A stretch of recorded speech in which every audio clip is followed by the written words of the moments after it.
Alright, buddy, well, I'm draining the gas out of this thing. I only got it to start once after I disconnected the oil sensor.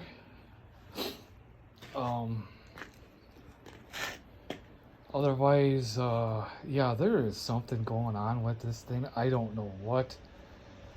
But the last time it ran, probably 6-7 months ago, it was fine. But one thing I do notice is that it looks like the choke is not freely moving. Though this is the original carburetor that was on here. I ended up putting that back on. And I'm going to try adding some fresher gas in here.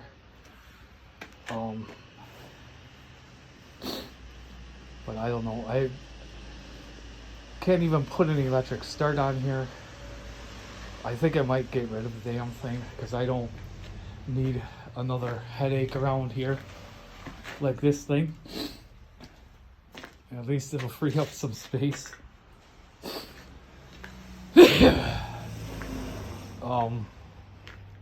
Yeah, I thought maybe it would have started when it was warmer. We're back in the 30s again, so that's really nice. The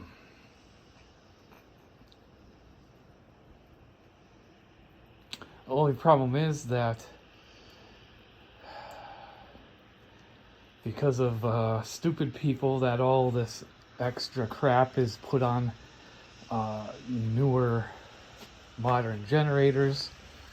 As you can see, there's no GFCI outlets on here, or those stupid carbon monoxide things that cut it off in case you want to run it inside. Like I was saying, stupid people have tried to do that, and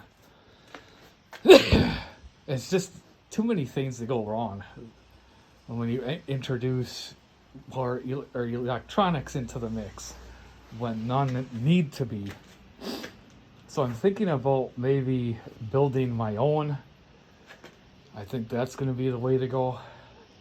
And I'm probably just going to sell this piece of crap. It can go towards some new generator parts or whatever that I'm going to piece together. So otherwise, if this is a no-go even after some fresh gas in here, yep, I'm getting rid of it. I don't care.